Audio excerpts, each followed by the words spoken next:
Well, now it is time to create our first Java application that will say Hello Internshala.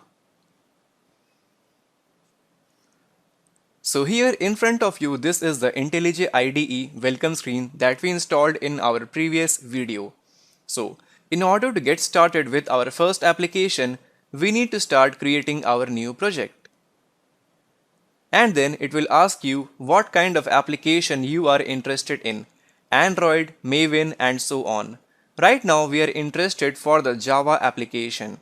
So make sure you have selected Java and on the right you will find the project SDK. Now make sure it is showing some Java version. Because we have already installed Java and we are also done with the setup of the IntelliJ IDE in our previous video. For some reason it is showing blank here, then make sure you have installed the IntelliJ IDE properly that we did in our previous video. Simply select the version and click on Next. And right now for creating a new project, I will select a default template that is provided by the IntelliJ IDE. Command line app and then click on Next. And here in this wizard we have to give our project a name such as, let's say, Java app. And here you have to decide where do you want to store your project. Right now I will store it inside the desktop. Click on Open. And in the desktop I need to create a new folder, let's say Java app. So we are going to store our project in desktop inside the folder of Java app. And down the side you will find the base package. Now here it is of the syntax com.company. Now there is a strong reason behind the default base package name that you can see in front of you. You need to replace the base package by your company domain name. What I am trying to say is, if your company is Internshala, then replace this company by. Now what is the reason behind why I am typing com.internshala? The reason behind this is that the IntelliJ IDE wants your base package to be unique in the whole world. So if my company domain is internshala.com, then I will type com.internshala. You can see the live example in front of you. This is the website of the Internshala. So here it has the domain name of internshala.com. So this internshala.com is unique in the whole world. That is, no other website can hold this domain name. So what if I reverse the name com.internshala? So the reverse name will again be unique in the whole world. So that is why by writing com.internshala it makes our base package name as unique in the whole world.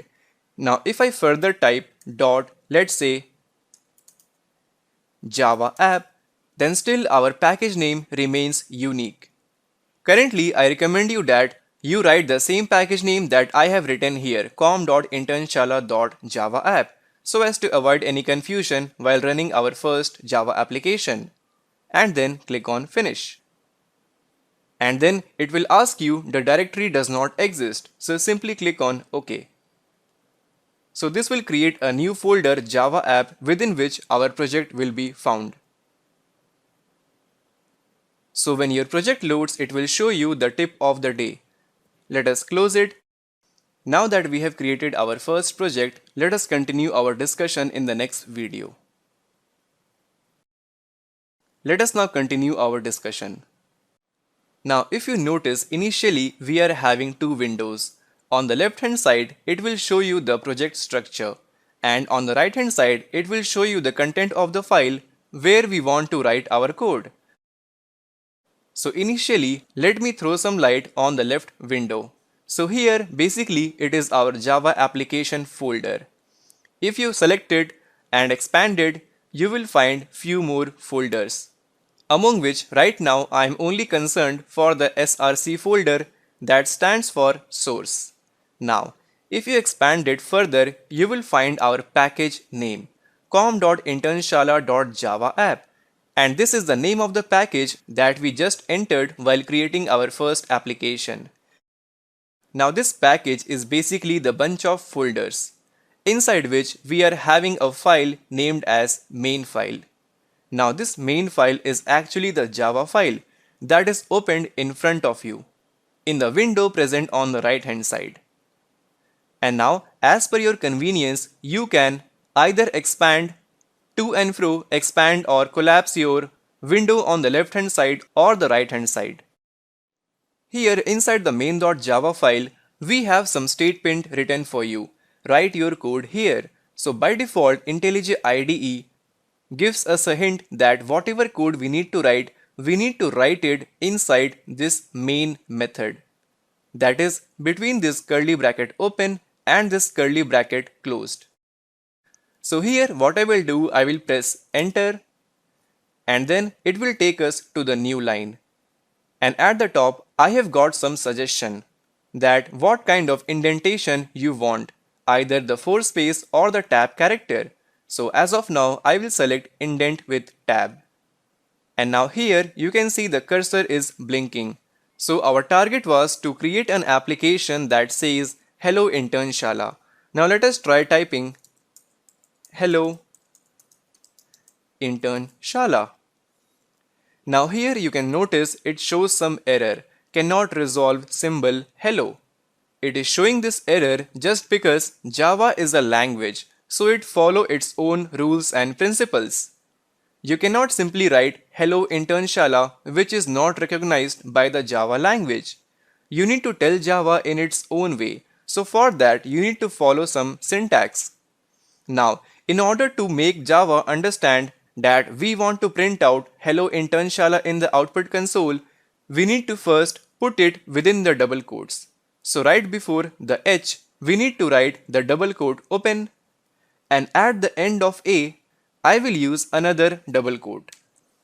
Now Java somehow understands that you have written something in its own language, but we want to tell Java that we want to print this statement in the output console. So for that again, you have to tell Java to print this statement out in its own language. So for that we need to use system dot out dot print followed by bracket open, and at the end of the double quote closing we need to again put the parenthesis of close. So this is the language that tells Java print whatever that we have written within the bracket open and bracket close. Now at the end again it is showing some error. Let us hover over it. It is showing a semicolon is expected. So let us put a semicolon. And why do we need to write a semicolon? Now whenever we write any statement in the English language, we end it with the help of a full stop so that we can know this statement is over. Similarly in Java, we use a semicolon at the end to make Java understand that this is one complete statement and we no longer have code right after this semicolon. Now that we have written our first piece of code, let us try to run this code. In order to run the code, you can notice inside the main.java file, just beside it you can find this arrow. If you click on it, it will show you run main.main. Now this capital M is actually referring to the class of main that is present here. And the other main that you can see here right after the dot is small main, which is referring to this main that is present here. So let us click on it and then select the first option. And now when we clicked on that button, it will simply compile your code and try to execute the code. So here we go, down the side the IntelliJ IDE has opened a new window for us. So in front of you now we have 3 windows, the first window, the second window and the third window down the side. And here if you notice, hello intern Shala we have got in the output console. So we have successfully made it. And now the other way to run your code is to click on this second arrow icon that you can see just beside this small main. So simply click on it and there again you will find the same option that you were getting previously. Let us click on this and again we will get the same output, hello intern Shala. If you want to minimize this window, then at the extreme right you will find this option to hide this window. Click on this and it will simply hide that window. So next time again, if you want to run the code, click on this arrow button and run main, and here again is the output. And now you must be thinking, what about this statement? Why don't Java complain that you have something written here in the English language that is not understandable to me? Like earlier, it was complaining hello intern Shala was unresolved. So similarly, why it is not showing any error? Now, if you notice here, right before this statement, we have two forward slash. Suppose if I remove it, then the Java again starts to complain. Write your code here, it is showing some error. This is simply because whenever we put two forward slash and whatever we write after these two forward slash is actually ignored by Java. So this statement as a whole is actually ignored by Java. Now, if I want, I can also hit enter and again I will put two forward slash and I will write an informal statement. This is my first code. And let us remove this statement. So this is my first code. This statement is actually acting as a note for your personal use, and the Java gives you freedom to write as many statements as you want to. If you want, you can also write this statement after the semicolon as well here. So the Java will again read the statement from here to here, and right after these two forward slash it will simply ignore whatever statement that you have written here. Let us now run the code and check if everything is working fine or not. So here again, hello intern Shala we are getting in the output console. So congratulations on creating your first Java application.